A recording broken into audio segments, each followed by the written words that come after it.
Hey everybody, this is Doc and Chris from the Ebony Ivory Cigar Podcast, and today it's a special treat.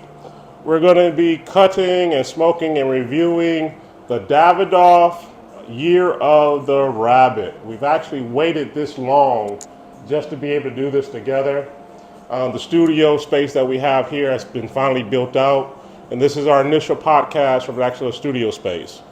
So with the space, we have proper lighting and cameras and ventilation as well. So stay tuned as we go through this and enjoy it. I think I might do, I was going to do a V cut on mine. I think I'm going to do a straight cut. I'm definitely doing a straight cut. The cigar has a little bit of a pigtail. Might be able to see right there sticking up. Yeah. And it's got the standard white Davidoff band, white with gold writing. And the lower band, or the second band, gold and red with sort of a Art Deco rabbit on the front. Attractive looking band there. Talk about the wrapper for a second. I gotta say, I am just a little bit disappointed. I don't think these things will affect the taste, but I seem to have two nicks on mine. Yeah, and I'm not saying it's not operator error, okay?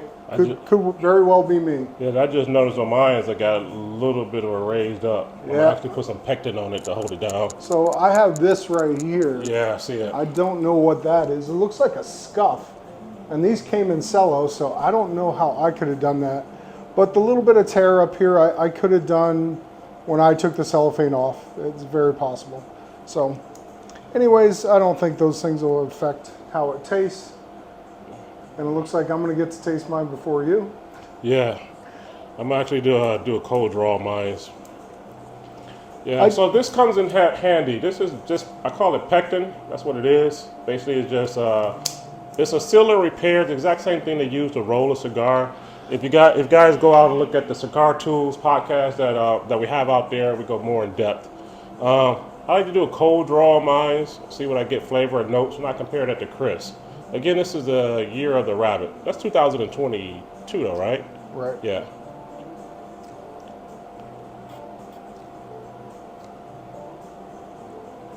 I'm definitely picking up like some cocoa chocolate.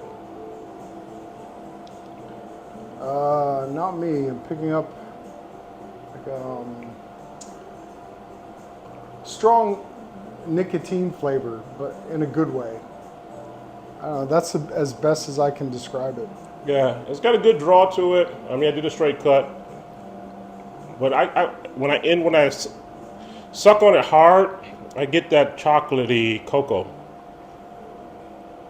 Yeah, it comes through pretty good.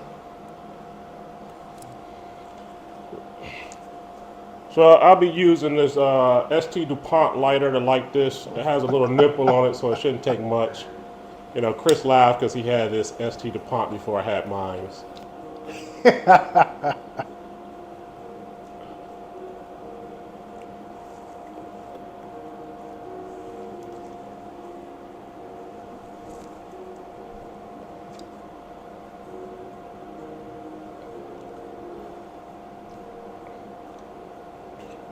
And to complement that, we're actually having Blade and Bow bourbon. You know, Chris and I are both aficionados of bourbon, along with our cigars. I like it for the little sugar content that I enjoy with the cigar. So this is to your successful trip back. You had a lot of fun, and our first podcast in the studio. Salud.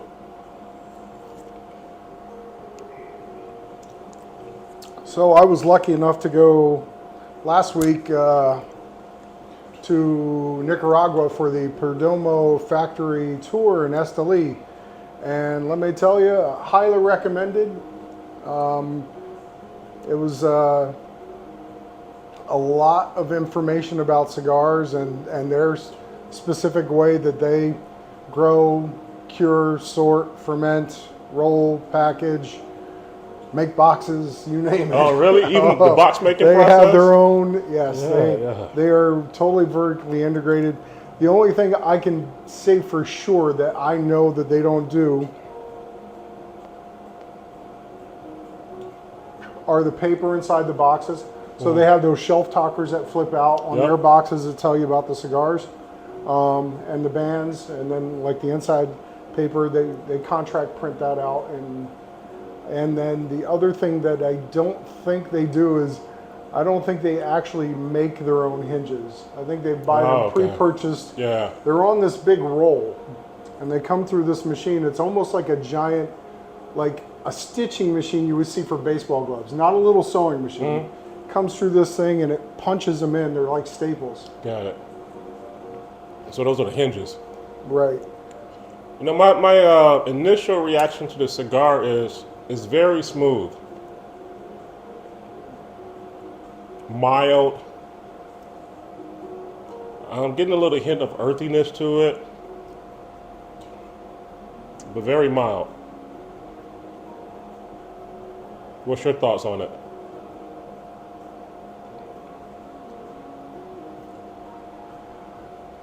On a scale of 1 to 10, strength-wise, maybe a 4, maybe even a 3.5 right now. Very, it could very get mild. stronger, but right now, yeah, unless it picks up, this is super mild. Yeah. This is milder than most of the Davidoffs that I've smoked. I agree with that. Yeah, I smoked pretty much all of them. So part of your trip to Dominican Republic. No, Nicaragua. Oh, Nicaragua. I'm sorry. Part of your trip to Nicaragua that I'm envious of. He got to hang with Nick Perdomo. Yeah, got a lot of FaceTime, if you will, with Nick. This was a little bit of a unusual and special tour for a couple of reasons. His neighbors were there, although I believe he does a great job on all the tours. But he actually brought his neighbor from Miami, kind of a newish neighbor that he had just gotten him into cigar smoking. The guy's wife did not smoke cigars, but she was a trooper. She went to everything, stayed with everything, didn't complain about the smoke. Stuck her face right in the fermenting tobacco to smell it. Oh yeah, wow. She did a great job. Yeah. But there was that. There was his 50th anniversary. They had a little celebration, or not anniversary, but 58th birthday. Oh, it's his birthday too. Yeah, oh, that's pretty cool. And his woodworkers, the people that make the boxes and cut down the lumber to dimension, that kind of stuff, they made him a custom, I think it must have been a 50 count humidor. And it was unique in that the top of it opened like this. And on the sides... like a double open up? Yeah, on the sides, to make that happen, they'd cut these quarter gears. So each side had gears. They were kind of interlocking. So you turned the sides and the top opened up, the gears interlocked. Yeah. It was all custom, handmade, one-of-a-kind, unique things. So that was going on. And also... we got to watch the Super Bowl down there. Had a pig roast. I know that's not your thing. I don't eat any pork. That's what he's referring to. But pig roast in Nicaragua, watching the Super Bowl, can't really complain. Even though I am an Eagles fan, it was a great game, though. A little bit heartbroken about that, but can't complain about the surroundings. Nah. It was a great game. I was very impressed with Mahomes. And no, I don't eat pork. It's not just for religious reasons. I know it's what people automatically assume. I think it's an unhealthy thing, but that's another story. But anyway, going to Mahomes, I thought to be injured and play with so much heart and his accuracy and still not afraid to run the football, I thought it was pretty impressive. It was, until there's some kind of a miracle at halftime occurred there. I don't know if the miracle's name is Toradol or something else. I don't know. Painkillers, it could be anything. It is what it is. We lost it, and we should have won it, and that's that. The Chiefs played well, but it's almost like the Eagles didn't show up the second half. Yeah, because they played a heck of a first half. I don't understand where the defensive line was taking the day off. They called in sick that day. Why can't we pressure Patrick Mahomes on one ankle? Why do we just let him sit back there and look around? Yeah, he had plenty of time in the pocket. Why aren't we double teaming Travis Kelce? I don't understand. But anyways. Well, I would imagine he probably bought his whole offensive line Rolexes. Yeah. You know, c'est la vie. I feel good about the Eagles and what they're going to bring to the table next year. So.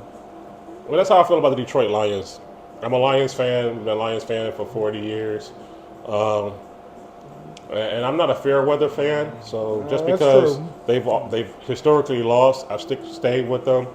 They look good this year towards the end of the season. I think they were 9 for 10 the last 10 games. I do like the new coach with the quarterback, even though I am still a Matthew Stafford fan. You know, you can't be mad at him. He stuck it out with Detroit. He got an opportunity to leave, go to LA and won a Super Bowl. The quarterback they have now is still pretty good quarterback. I like the fact that they're changing the culture of the football team to a winning team. And so I'm hopeful for the beginning of next season when it comes to the Lions. Maybe they can take the Giants' place in the playoffs. Yeah, the Giants suck.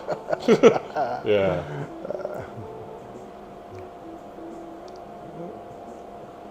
I do recognize this is a slow burn. I like that fact. It's not burning too fast. Well, when they have that little nipple on them, they always start out slow. Once it opens up, it'll burn just like any other cigar. Yeah. But you're right. Some cigars do burn faster than others. Mm-hmm. I think a lot of times it's the type of tobacco that's in the cigar, not necessarily, the seed variety, but where on the plant it was grown. Other times it's just how loosely or tightly packed the cigar is. So you get some of these, softer box press cigars, your draw can be like a wind tunnel coming through there. Oh, yeah. It's like, some old kind of Bugs Bunny cartoon where you just suck the cigar down in one inhale. Yeah. It's all done. And see, I like more of a restricted draw. That's why 99% of the time I do a punch. Whenever I'm able, you can't do a punch on a torpedo, but I usually do a punch versus a straight cut just because I like a little bit more of a restricted draw. I don't like that wind tunnel suction as I'm puffing on a cigar. And I also use the V cup on torpedoes as well. I think I showed you guys in my tools. That is something I never do. The V cut? On a torpedo. Yeah. I'll do a V cut occasionally. Yeah. Maybe a cross V, but never ever on a torpedo. I just don't like those little wings it leaves. Yeah, it doesn't bother me. I use this. This is a Calibri cutter. I showed you guys this in the tools. One side is a straight cut, other side is a V cut. So it's a 2-in-1 tool that I really do enjoy. I've done the crown, where you V cut it one way, then you V cut it the opposing opposite way, and that's come out pretty good as well. They actually make a cutter that does that. It's not a V cut. Okay, I can see that. Kind of slams down to the top of your cigar, sort of like a punch, and cuts like a 6-sided thing. I don't think they worked out well. I don't see a lot of people carrying them. Yeah. I've never seen anybody carrying them. Yeah, I've never seen one in them in a person. catalog before. Yeah. So it must not work that great, but I tell you what, I like the fact this is a mild cigar, but I'm not impressed with the cigar so far. Not for what we paid for it.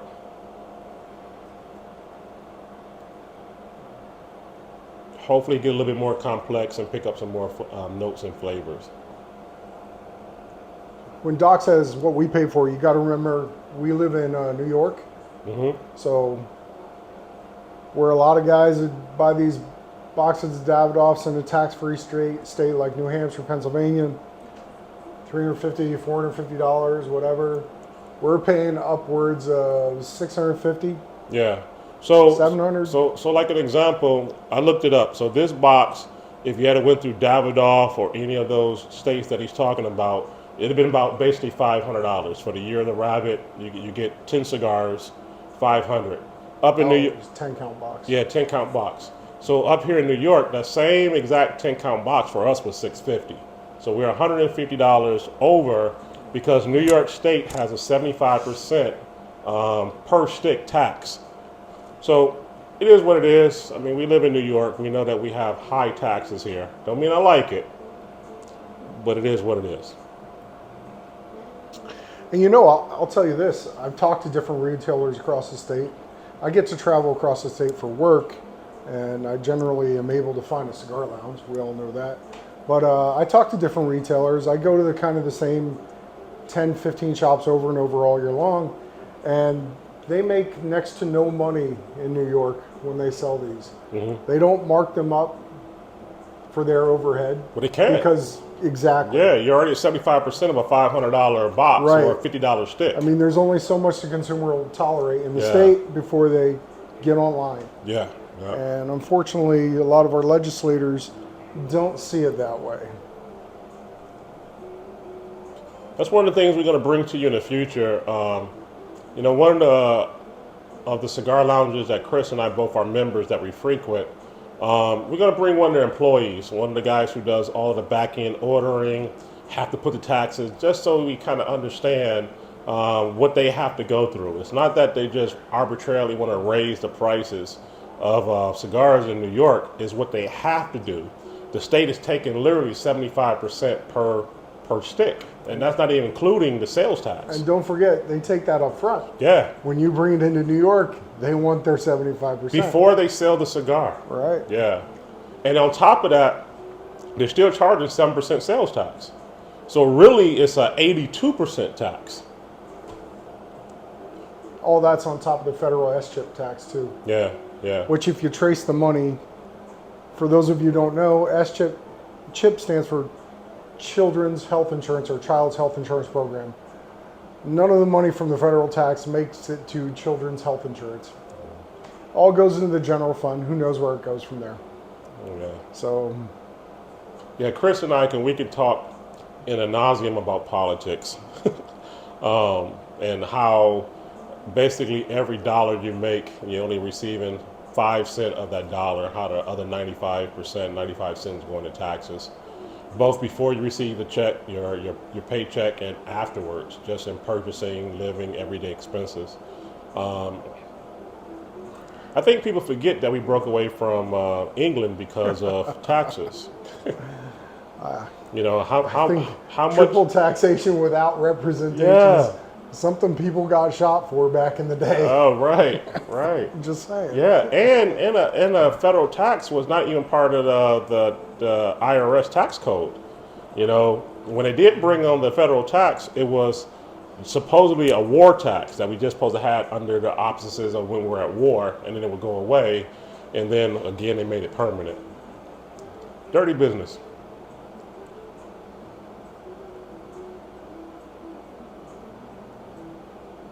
So I got to say, I had another little split open up. Oh, you did? Yeah, right there. Just like yours, really. Yeah. You want the pectin? No, I mean, I'm not super concerned about it, but it's kind of disappointing for what's going to be, what was around a $50 cigar in New York. Yeah. So you figure it was $6.50, Well, yeah. so $65. $65 cigar. Yeah. Kind of disappointed in what's going on. Again, I'm not blaming the manufacturer. A lot of things could have happened, but between him and I, we have 2 boxes of these. I'll be looking over mine. Mine's not cracked yet. Haven't opened the seal. Haven't even taken it out of the cigar lounge. It's in a humidor in the cigar lounge. So we'll crack that one open and we'll inspect them all and see if it's a us problem or a them problem, right? Right. Now these, I did crack open my box and I put them right in my humidor. As any watched previous podcasts, I have one of those humidors that monitors both the temperature and the humidities all in one. What's the name of it? It's not Next Air, is it? Is it Next Air? The humidor I have. I don't know. I have a different brand than you.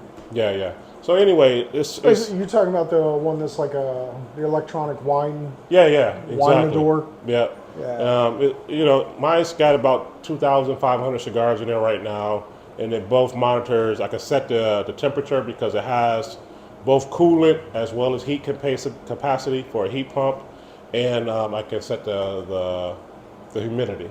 So I usually keep my cigars at 69, which is where I like them. They work fine. I'm going lower. I used to keep mine at 69% humidity with Bovita packs. So who knows what it was really, but it was pretty close to 69. Depending on the humidor, if it's a cheap wooden one or expensive wooden one, or I have a smaller electronic one like he has. Yeah. Those things hold humidity. Mm-hmm. You can put a Bovita pack in there, the medium-sized one, and that's it for the year. Yeah, if you don't open it, it'll last over a year. Right. Yeah. But I recently purchased online a a pack of 10 of the 65s. I like this.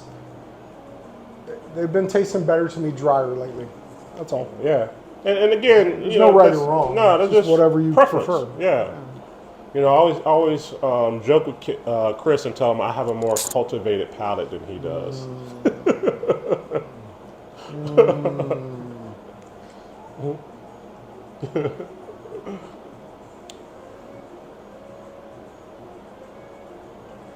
Well, we're about 20 minutes in. You want to take a break with them and then we come back when we got a little bit lower? Sure. All right. We'll be right back when we get to about a third or 2/3.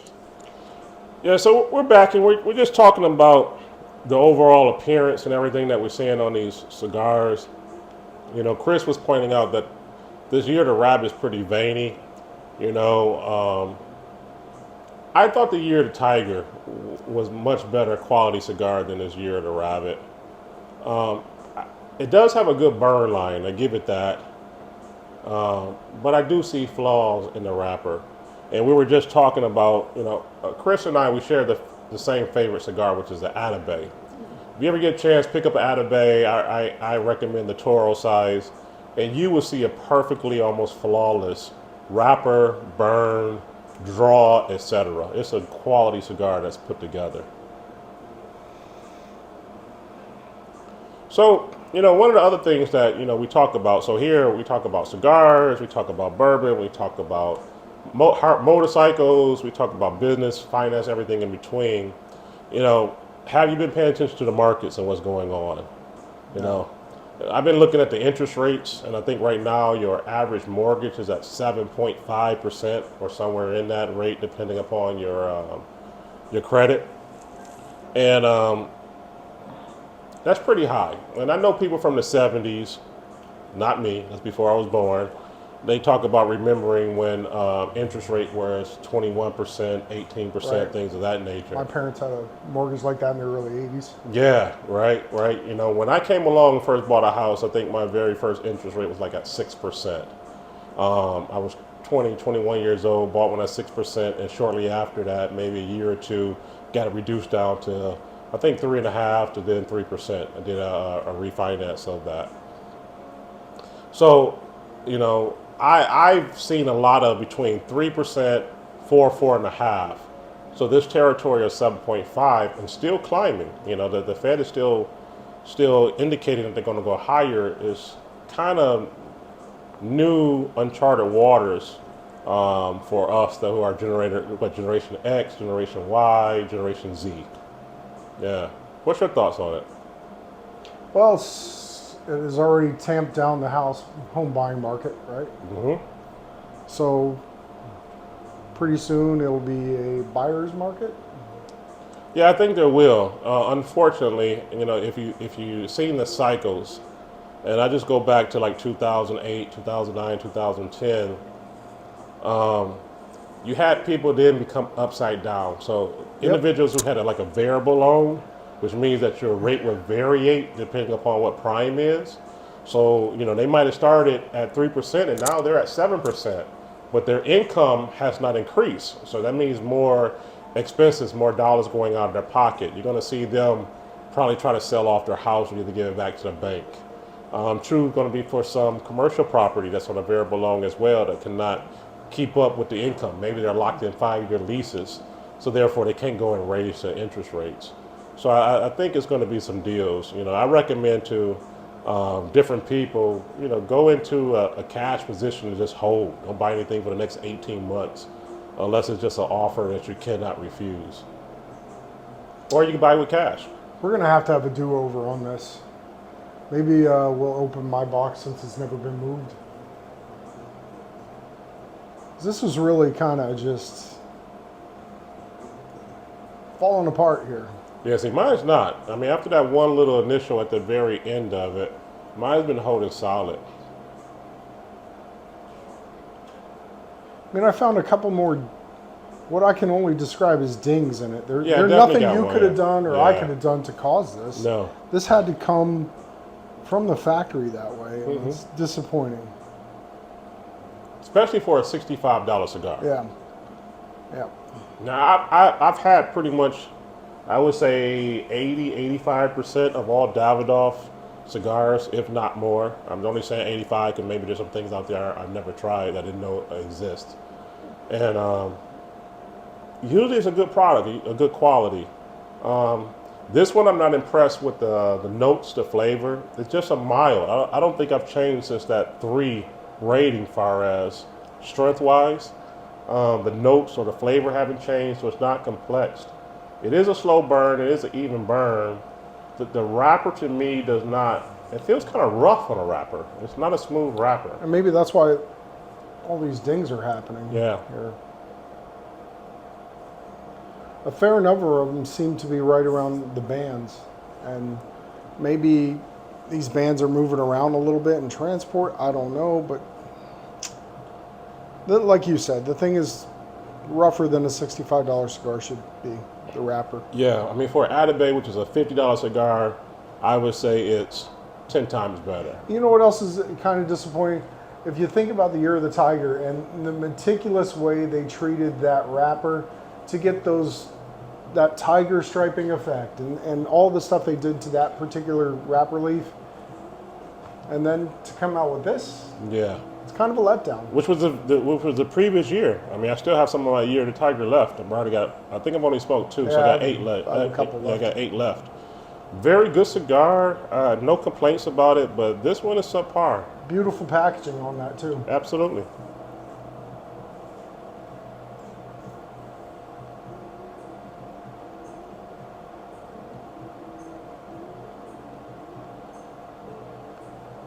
Yeah, this one is disappointing for me. You'll be happy to know that the water is safe to drink in Esteli. The reason you shouldn't drink the water is not bacteria or anything like that. It's more chlorinated than the water we get here. Okay. So while there's nothing rotten in the water, it's more chlorine than you and I are used to. So you probably shouldn't guzzle a gallon of it. Yeah. But to brush your teeth or whatever, just fine. The ice, just fine. The hotel we stayed at in Managua, Nicaragua for the night when we first landed, beautiful hotel. Nice pool, nice open air areas. The restaurant was good. The drinks were Nicaraguan prices. Which me was cheap. Odd thing about that though, when you pay with a card, which I pay for almost everything with a credit card down there, just for security reasons. Conversion rate. Right. Yeah. You cannot leave a tip on the card. You cannot? You know how here there's an extra line? Mm-hmm. No extra line on the receipt there. Oh. You have to tip in cash. Now, there was some speculation that was the way it was so that the hotel itself wouldn't take a cut of the tips from the employees. I don't know. None of the employees said that. Some of the other people on the tour said that. But anyways, who knows? But everything was very good. We ate, once we got to Esteli, we ate as a group. The hotel had like a big dining room for 35 people. So they put a buffet out for breakfast, lunch, and dinner. They put some afternoon snacks out. We would leave there about 8 o'clock in the morning, maybe 8:30, and go either to the farm or to the curing barn or to the factory or the rolling room or whatever until lunchtime. And all these places are within 5-6 miles of this hotel. Okay. It's not a long drive. Right. You come back for lunch, you leave again at about 2 o'clock, and then you come back at about 4:30, and then you have a little snack, have a cigar. They have this table there that is as big as one of those fold-out picnic tables. You know, the plastic kind, fold the legs out. And it's half full with booze. Oh, nice. The only kind of booze not represented, well, bourbon was not represented well. Really? They had some Wild Turkey, some high-end Jack Daniels, which was it was actually good. You know me. Yeah. For me to say it's good, that's a lot. A lot of whiskey, a lot of scotch, a lot of tequila.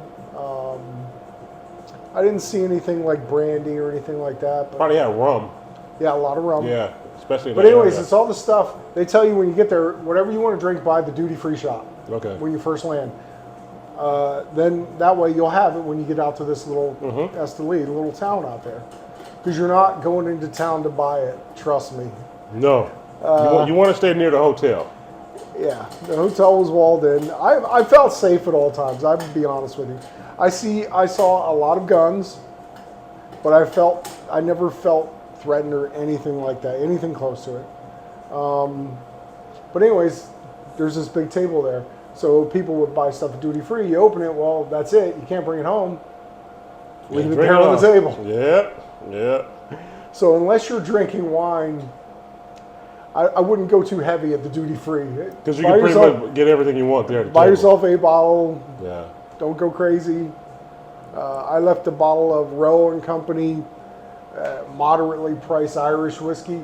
Even the duty free at the airport, the particular store I went into, did not have a big selection of bourbon. I don't know what they have against bourbon.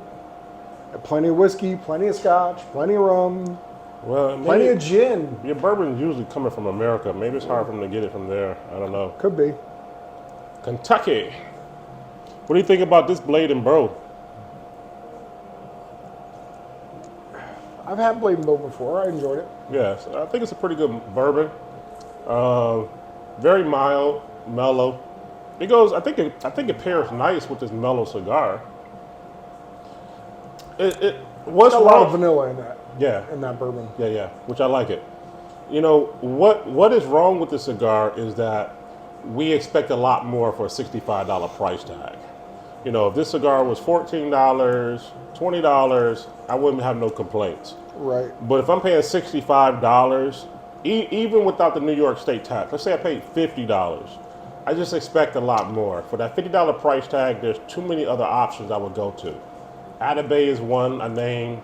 Padron 1965 is another one. Plasencia Generation 5, Arturo. You know, I'm saying, when you see that, you expect quality, and I'm not sure I got it here. Yeah, exactly. I mean, I think Chris hits it right on the nail on the head. But we will see the other box. Maybe the other box isn't beat up. I don't know. But I don't think the and flavor notes. Do you remember finding any of these issues on Year of the Tiger? No, Year of the Tiger had no issues. Or the Master Chef? You had a couple out of that? Yeah, Master Chef had no issues. Those, the Golden Band Award had no issues. 2014. Master Selection. Yeah, and 14 2012. and 12. Yeah, no problems. I even had the Simones, which I reviewed, the Simones Raw Release. Again, I would put that in the top 3 best cigars I ever smoked. No issue. Everything was great. Band was perfect, flawless. But this Year of the Tiger, I just expect a lot more for a $50 cigar, let alone a $65 cigar. I was expecting something a little bit more flavorful too. Yeah. You know, and the thing is, the longer you keep these cigars in your humidor, it becomes weaker. Right. So, you know, it's not something that you want to sit around and age for a couple of years. This is not a good aging cigar. No. So I'll probably go through this Year of the Tiger probably by this summer. You know, pull them out here and there, smoke a couple on the boat as the weather starts to change. But they will not make it to the end of the year. They're just going to become weaker. It's already a very mild. Again, Chris and I agree that's probably about a 3 on the strength wise. It's a very I'm going to back off. I think I said 4.5 earlier. I got to even lower that. Yeah, I'm at a 3. Yeah.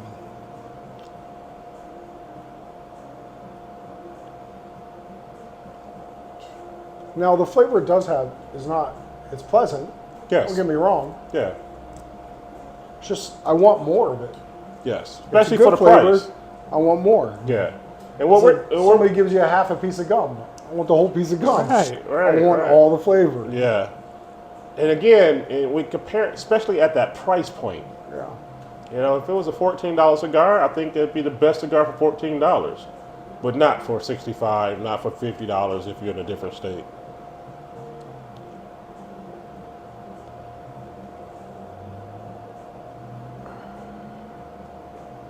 Over the next couple of weeks, we'll have to give everybody a tour of the hut. Oh, yeah. So, kind of give you an upbreak or bring you up to speed. I built a cigar lounge at my personal house, which is great. And then, Chris, tell me what you built at yours. didn't build anything. I bought a bunch of stuff. Yeah, well, tell me about your space that you have to I smoke. live in a place where I cannot build things. So I ended up buying like a 8-person ice shack. It's kind of a pop-up clam ice shack. And some of those little thin computer CPU fans, but they're AC power, so they plug right in for the vents up in the shack. 2 of those aluminum dish parabolic heaters and a regular like oscillating heater fan that you would have in your bedroom or something for extra heat. Yeah. Last night I got a hanging tent lantern that it's a circle with LED lights. It's just got 2 settings, high and low, but in the center of the circle is a fan and it's rechargeable. So you can charge it on the power strip I have when you're not using it. And I also have an air cleaner in there right now. So I think the 2 things I need right now, I have 0 gravity chairs and a couple of other matching chairs on the way. But the 2 things I need would be a rug, and they sell a floor for this particular ice shack that happens to be out of stock right now. It was on backwater when you told me about it. Yeah. So that's exciting. I mean, to have the comfort, whatever you create, but to have the comfort of your house, to be able to smoke a cigar, I tell you, it's one of the best investments that I made on my house. Last night, it was, all the heaters were on medium, and it was 72 in there. Yeah, that's pretty warm. Yeah. Yeah. I figured any day I can get it in there 40 degrees above whatever the air temperature is. So we'll see. This coming Saturday, it's supposed to be like -6 or some. Coming up again? Yeah. So the last time we had below 0, it got to -21. I was in my cigar lounge when it was a -11 to a -13, and I had my cigar lounge at 70 degrees. So it was a -11, a -13 outside, and my lounge was holding at 70. And that's what I had it set at. I didn't have it set any higher, only getting 70. I had it set at 70. Well, you know, the friend of ours who lives in the same place I live, you know what her boyfriend does for a living? Yes. There's a gas line out there. So I already started looking at gas furnaces. Yeah, there exactly. Yeah, that's what I did with mine. If you For go back next year. if you go back and watch the cigar podcast, I did a complete build out which we put online. And I basically, my wife hates. She has a sensitive nose, super sensitive. She hates any type of smoke whatsoever. So I had to basically build my cigar lounge totally enclosed so that it never interfere or go inside the house or go inside the ducts or the heating system or AC system. So I have a separate furnace for my cigar lounge, about 37,000 BTUs, and it works great. It's an overkill. I don't need that much, but I like it because of overkill, my exhaust system, which takes all of the air outside of the cigar lounge, I can have that at 100% full blast, and I still can maintain my 70-degree heat because I'm putting out more heat than I'm actually taking out. So after building a cigar lounge, I wasn't comfortable with just everybody coming to my house to do a podcast or interview, so I built a studio in one of my regional offices.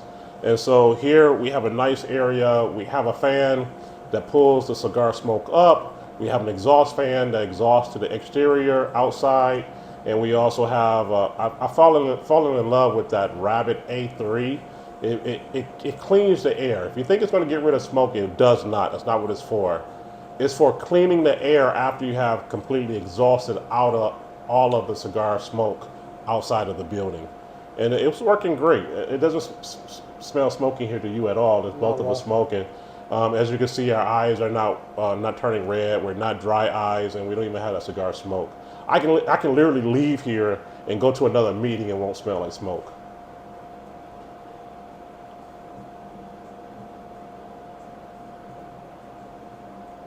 And here in the studio, we have professional lighting.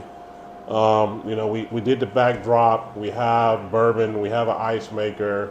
We have all the comforts that you would have at either Chris's cigar space at his house or mine as well.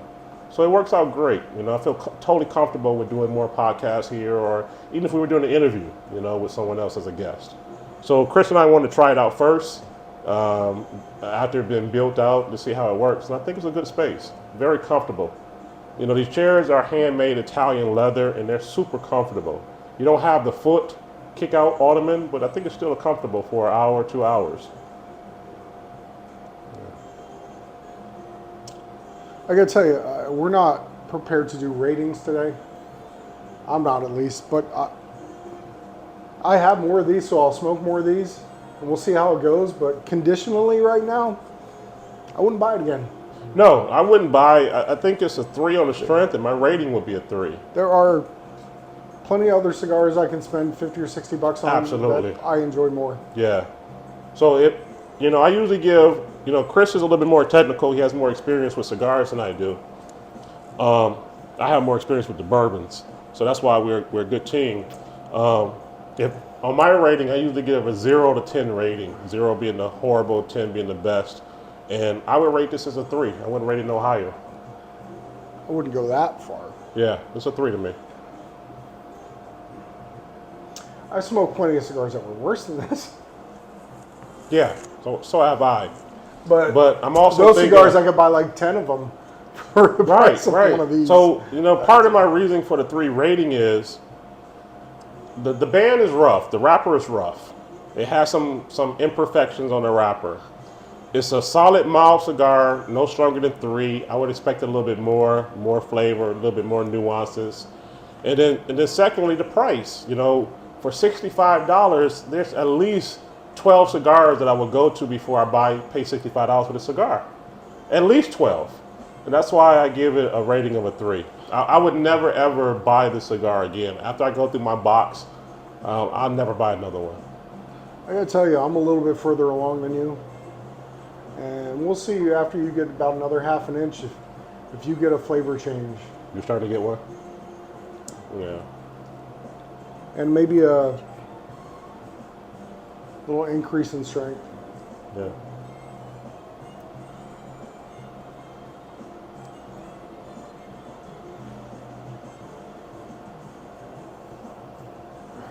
Mr. Nick Perdomo went over how not to be a welder when you light your cigar. Interesting, I've met him on a couple occasions, and he never has a cutter or lighter. Perhaps it's because he flies so much. I don't know. But he was always borrowing somebody else's cutter or lighter for 3 days. I thought it was kind of funny. It's one of those things. I mean, if you fly commercial, they're not going to let you on the plane with a cutter or a lighter. They'll let you on the plane with a cigarette lighter, but anything that's a torch, which is for cigars, they won't allow you. And no cutter whatsoever. He says there's no difference.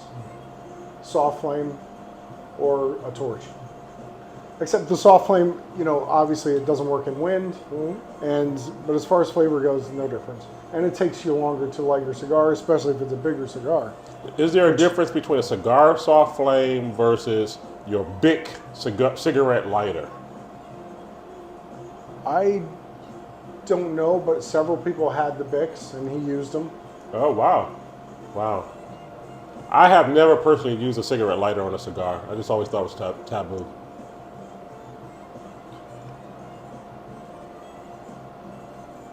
Before I do that, I'd rather just use matches. Give me a long match.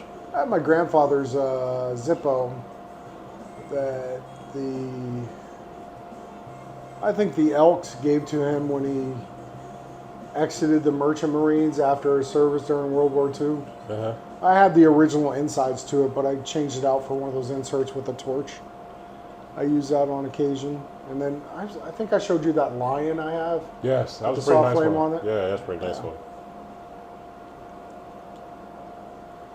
Yeah, unless I'm inside, like, there's some place where there's no wind movement, which, for me, I'm always in some place where the air is moving. I mean, here we have great movement of air. You can see the path of the smoke. On my roof, you have great movement of air. Yeah, in my cigar lounge, I got great movement. If we're on a boat, which Chris and I have both been on my boat, and we enjoy the cigar, you always got movement out there. Yeah, but I don't like to go out there if it's too windy. I don't like the cigar to smoke, or the wind to smoke my That's why I cigar. like anchoring. So usually there's a spot, which I took in Chris. There's almost like it's not almost, it is. It's an island in the middle of the lake. It's a big lake, 32 miles. And there's an island. I usually anchor right by the island. And the island has big trees, kind of cut down the wind if it is windy. I anchor and I like to smoke. I don't smoke while we're moving. Just same way with the motorcycle. I see guys smoke cigars on a motorcycle, and I'm like, who's smoking your cigar? You know what I'm going to try on a motorcycle? If I ever am good enough to ride a motorcycle and smoke a cigar, and I'm not saying I am, Toscano I think might work. Yeah, that might be good. I It's just pretty saw slow burning. I saw a movie where the guy was smoking Toscano. Clint Eastwood movie? No. It was a movie from the early Western eras.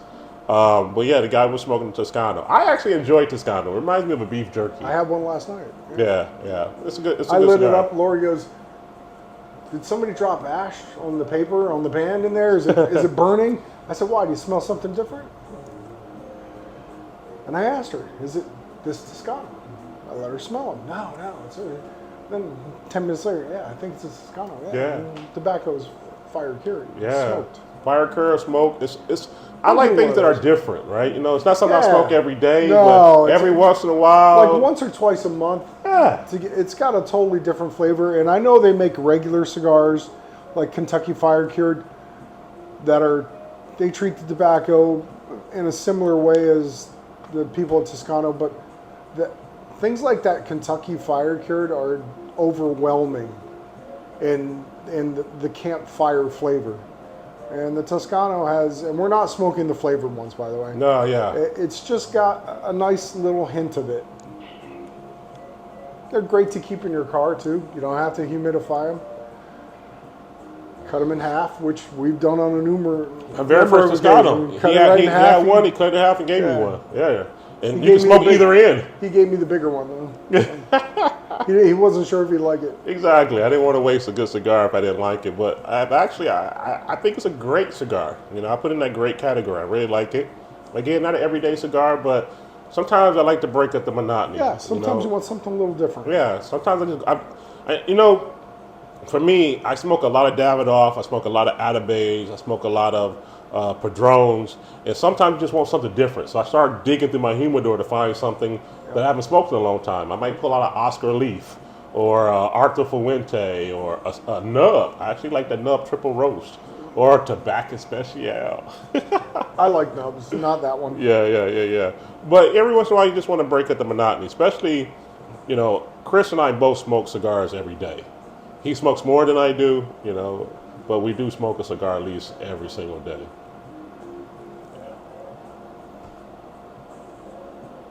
I try to smoke more than one every day. Yeah, me too. That's a bad thing. I build my day around it. Yeah. I usually have 2 a day. There has been occasions where I've had 4 or 5. After building a cigar lounge at my house, I have had 4 or 5 in one day. You act like your wife's going to watch this.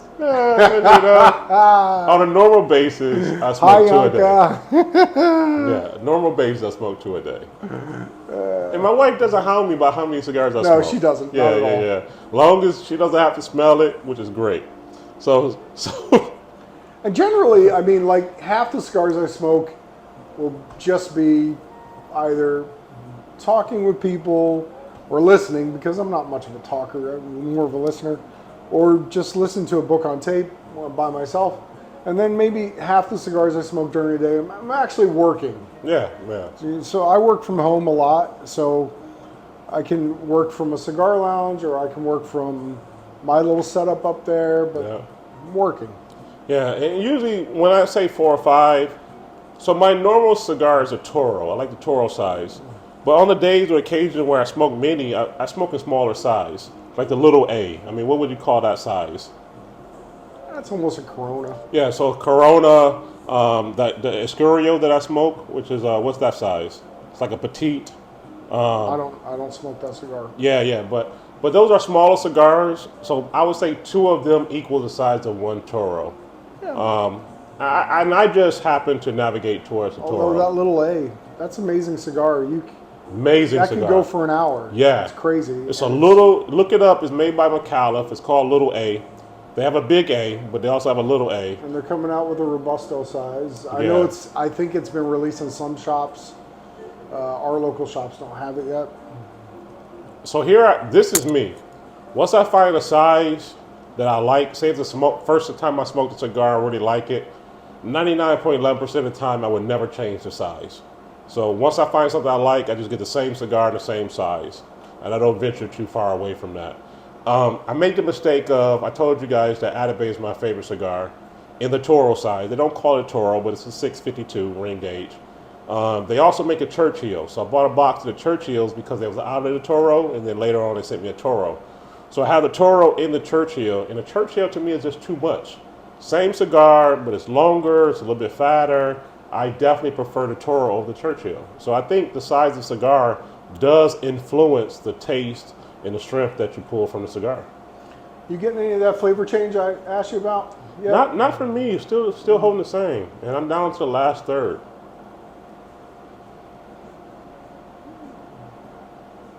One of the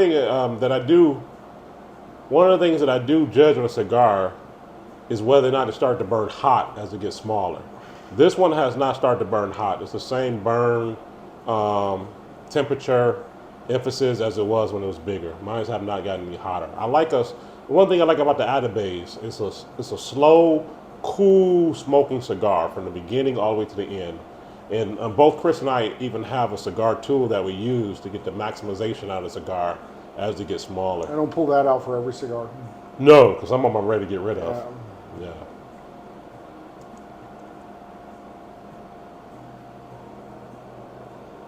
Had a hand-rolled cigar. Single and hammer? No, hand-rolled one. Oh, hand-rolled. Well, a freshly rolled one down there. Made by a 93-year-old gentleman named Aristides Garcia, who works for Nick Perdomo. A local guy? This guy is amazing. He's like 93, 94 years old. He has a 14-year-old kid.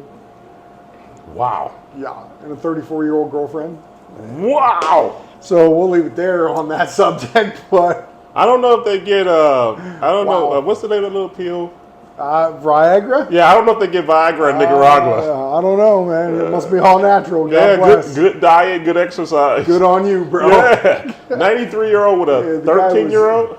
Wow. Yeah, I think a 14-year-old 14-year-old, yeah. So that means he had the kid he was 79. Wow.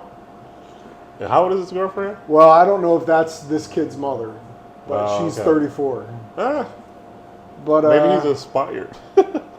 I would doubt that's this kid. I mean, she would be, I don't know, she could be 20 at the time. Yeah, it's possible. Yeah. Anyways, the guy used to be a very high up in Habanos, Cuban tobacco company, cigar company. And Nick Perdomo basically bought his freedom. That's how they do it down there. Oh, wow. Once he was in his early 60s, and I believe Nick's dad used to know him before he emigrated from Cuba. But they figure you're not working. If somebody will give me $17,000 for you, it's one less mouth we have to feed. Yeah. And we get $17,000 hard cash U.S. dollars. Up front, yeah. Yeah. Because those companies, don't the companies down there give you a place to live and they give you food? They take care of your transportation as well? I have never seen any organization take care of their employees like that. Yeah. He has his own bus system. Yeah. I'm sure a lot of the factories do, I don't know, but they're busing people in to work in Esteli, and they have, I think, 3 different centers of cigar manufacturing. Up to 2 hours away on Nicaraguan roads. That's not the New York State Thruway, trust me. Dirt, right? Well, dirt, some of it. cobblestone. We were on something called the Pan American Highway, which I guess runs from, our border all the way down through South America. But it's pretty much a 2-lane. It's paved, but it's 2 lanes. In spots, it's 3 lanes, maybe a passing lane. But also the rules of the road down there, very interesting. As in, I couldn't figure them out. People were passing basically jacked up mopeds and hope they made it. Oh boy. It's kind of like wherever you see a spot, you can go. But I'll tell you what, people were more polite drivers down there. Because nobody wants to see anybody get smeared by the bus coming the other way. They'll let people in. Nobody's slamming their horn, and the people that were passing always gave a courtesy honk. Our bus driver, it's Nicaragua, so people are walking on the side of the road. Maybe they're even pulling a cart on the side of the road, right? He always beeped if there were people walking so they would know we were coming up behind them. A lot more polite drivers than we have here. no doubt. Well, in New York, we got some pretty rude drivers in New York. Yeah, it's a daily cussing out, giving the finger. They give you the finger in a heartbeat. Not so much like on a Friday evening around here in the summertime. Yeah, Yes. yes. Not so much the other times, but yeah, it gets a little intense when you get down into New York City or over into Boston or Philadelphia. Yeah. All right, I'm starting to pick up a little bit more intensity now. So I'm down to, you guys can see this size. We're bringing some flavor now, aren't we? Yeah, I'm picking up some intensity and some flavor. I'm not sure it's great flavor though. No, but it's definitely more intense. It's got a quality that reminds me of when you relight a cigar. Okay, I can see that. It's harsher. Yeah. Harsh is a good, that'd be an adjective. Good adjective. First 2/3 were, the flavor was enjoyably mild. If you like mild cigar, this is great.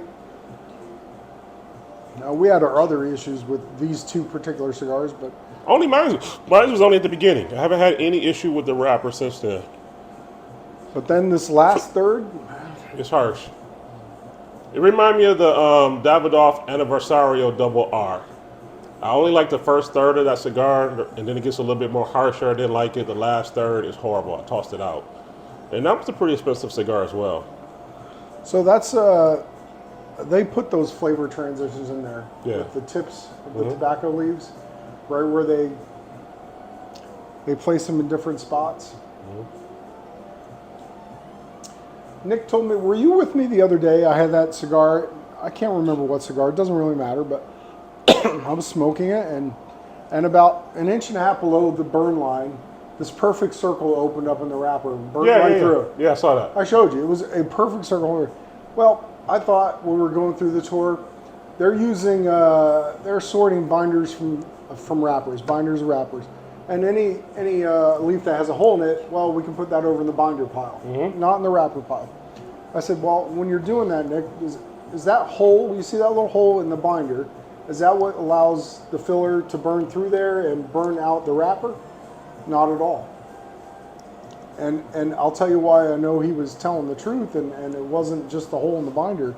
If you remember where that was, it was about up here in the cigar. It wasn't down here or anything. No, it was doing when you first started He said out. when they roll the cigar, if they're a lazy roller, and this was not a Perdomo I was smoking, they will use their fingers to tuck in and make like a little cleft in there, like a little sort of like a valley. With the proper way is to roll it all the way over and make it a smooth seam. And when you make it, he called it pinching. When you pinch those the binder together like that, that's where you get the burn through. You know, I don't enjoy Perdomo cigars, but I'm very impressed. I'll change. Yeah, I'll change them. I got a couple for you to try. All right, I'm very impressed. My wife and I watched like a 3-hour documentary on Nick Perdomo, the process, his manufacturing, the whole 9 yards. I'm very impressed with the quality of his cigars, especially at the price point. You worked in the automotive industry. Yeah. For a big three. Yeah. I don't know if you'd find anything like that going on in any of those plants. No. It was crazy. Yeah. And the quality of his cigars are these top. People and the consistency. And you're spending less than $20. Yeah. And the consistency from year to year, crop to crop, box to box, stick inside the box. It's crazy. And he draw tests every cigar. Yeah, we watched that. So I'm very impressed with the. And they rotate employees too. So yeah, I saw that on the documentary. Yeah, so nobody can get too friendly and maybe pass some crap cigars or anything. They have facial recognition. When you turn in some of your work in the different departments, they have a facial recognition system so that they know you're turning in your work. Oh, wow. Yeah. I mean, his quality in checks is phenomenal. Top notch, quality A1. I think the product is phenomenal as far as quality wise. I've never seen a bad cigar come from Perdomo. I just haven't, I probably smoked at least 6 or 7 of them. I just haven't found a cigar that I like as far as my palate. But to have that, so Davidoff have the same quality. We watched a 3.5-hour documentary from Davidoff. because I have an engineering background, I'm very, very enthused and keen on processes, quality checks, product from beginning of raw material to the end product. And Davidoff does an excellent job. But Davidoff cigar is going to average $40, $50 average price. Nick Perdomo has that same exact quality. And his cigars are less than $20. If not more, because they're doing the bourbon barrel aging. Yes, yes. I mean, you go into, like I saw on TV, you go into his warehouse and the whole entire place is air conditioned. Not just one where the offices is, but the whole entire shop. I mean, he spends money onto his processes and quality and his buildings. They're top notch. Yeah, so that facility is built on higher ground than the rest of the town. So when the hurricanes come through, and they occasionally do, they never get any flooding up there. Yeah, yeah. I mean, he's taken an American quality manufacturing process and I don't even think Americans do that anymore, because we would all buy American washers and dryers, and those companies could figure out a way to make them for the same price as a Chinese washer and dryer. Yeah. Which basically that's what he's done. Yeah. He's figured out how to take old time American quality control, put it in the cigar industry, and put it out there at a very reasonable price. Yeah, if you go back, I studied it when I was in school. It's called the Deming process. Deming was a guy who came up with the checks and balances of a quality manufacturing. He tried to give it to the American manufacturing car facilities at the time, Chrysler, GM, Ford. They rejected it, but Japan, Toyota, they accepted it. Then after they saw it was successful, then they tried to adopt it. But too late, they'd already lost market share. Yeah, already lost market share. And that's how a lot of your Japanese cars went from rice burners to very better quality cars in America, such as the Lexus and so forth. But I say that the crux of that was that Nick Perdomo has adopted these same qualities in his cigar, and the price point is $20 or less. Yeah. It's amazing. So I would say that most of Nick Perdomo's cigars is better than quality-wise than the $65 Davidoff we just smoked. Yeah. And again, I'm only talking about quality. I'm not talking about taste and flavor. I'm just talking about quality itself. And his checks to make sure he has the quality before it leaves the shop. Every single process, he has a check. I don't care how minute or small that process is. He has a check. There's somebody doing the check on you, and there's somebody doing a check on the guy who checked. Yeah, absolutely. Yeah. And they hand check every single cigar. It's not that they're checking 10% of the box before it goes out. Like 15 times. Yeah, he's checking every cigar. Before it even has a wrapper on. Right, exactly. It's crazy. Even the Perdomo band is very impressive. Whole new appreciation for, maybe if you don't know, you think this is just, hey, you throw this back on there, you roll it up, and you let it sit around for a while, and then you smoke it. No, whole new appreciation for everything. And I think one of the best aspects of the Perdomo brand is Nick Perdomo himself.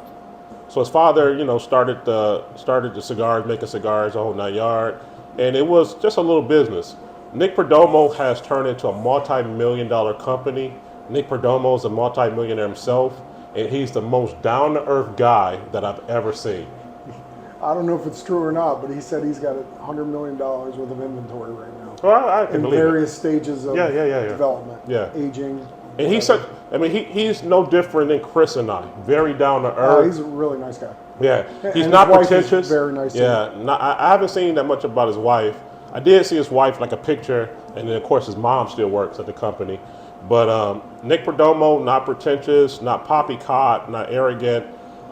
He has a drum set in his office in Florida, and just a down to earth guy. And he tells it like it is, like he sees it. But I think we got to wrap this up for now. I'm about done here. Yeah, I'm not going to finish this. I'll give you a conditional. I wouldn't buy it again. I do have 9 more to smoke, so we'll see. Maybe that'll change. Yeah. So my rating, 0 to 10, I still give it a 3, which is a low rating in my expectation. My rating is based upon the quality of the cigar, the flavor of the cigar, the strength of the cigar, and the price of the cigar. And with all those attributes, no higher than 3. I'm going to give it a 6. Wow. I liked the cigar. I was disappointed in the condition of the cigar. The last third, I don't know, maybe I'm smoking a little faster than you, but it did get a little more intense. Yeah, and my intensity is harshness. It's not like a good flavor intensity. Mine is strictly harsh. I like a flavor change. I also appreciate a cigar that's the same front to back. As long as that flavor is great, hey, why not have more of it? I want more of it. Yeah. I think the cigar should leave me wanting, right? Not that I'm tired of it, I'm ready to get rid of it, but leave me wanting a little bit more. That's what I look for a cigar. But what do you think about the new studio?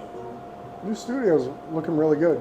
Yeah. You ought to give everybody 360 next time, just to let them see what's going on in here. Good air movement. Oh yeah. Yeah. Nothing. Yeah. The air in here is great. Yeah. And all this is brand new furniture. We got this is the inaugural smoke. Yeah. You know, we'll see if anybody else in the building says anything, right? Yeah. And that was the big thing. You know, this building is a multi-tenant building. It's one of the buildings I own. And created the cigar space and these 3 rooms serve as your office. Yeah, so we have multiple offices. This is one of our regional offices for this particular area. And again, so it's very important not to have a lingering cigar smell, any smoke that's transitioning between the walls. And I think we did a good job, you know. Yeah, I don't think you're going to have any issues that way. Yeah, how comfortable you think the chairs are, things of that nature? I'm a little bigger than you, but I fit in here just fine. Yeah. I didn't like the legs that came on it, so I did change out the legs and put my own legs on it. Very particular. Yeah. I'm a very particular detail type of guy, you know. I'd like to see, maybe on one of these podcasts you can show us the old legs versus the new legs and tell us what you didn't like, because, I don't know, maybe I'm just not as particular. Chair legs, let's face it, I'm too fat to bend down and look at the chair legs anyways. Well, the chair legs was not just based on aesthetics. Were they lower or something? A little bit lower, and I don't like a chair to wobble or move at all when I sit in it. And they had a little bit wobbling to it. I just didn't think, I thought the quality of the leather, they used real wood in the chairs, the craftsmanship was excellent. The weak point to me was the legs. The legs was actually gold. And I took them off and put some very heavy-duty, sturdy legs on it. One leg can actually hold 250 pounds. I got 4 of them on it. There you go. Yeah, I'm doing okay then. Thanks, buddy. Really helped me out. You know, again, I wanted texture, wallpaper. This is wallpaper. The rest of the walls are painted. Borders. I wanted a nice artwork to kind of reflect what we're doing. Marble tables, and most important was the air quality. The being able to, I like to bring in brand new air and take out the old air, and I like to have 100% new air in 3 minutes or less. That's one of my things of researching. And I think we did a good job. The professional lighting, you know, I don't look too dark, and Chris doesn't look too light, you know, with the lights, you know. So I think Chris is pretty white. Yeah. And I think we got rid of the shadows. 5 days in Nicaragua, and I'm still a ghost. Yeah. So I think we did a good job. So I'm very happy with the output. And this was our inaugural podcast, and you'll see many more. You'll see a lot of interviews come from this area. You know, Chris is a personal friend of mine. He was a friend of mine before we started the podcast.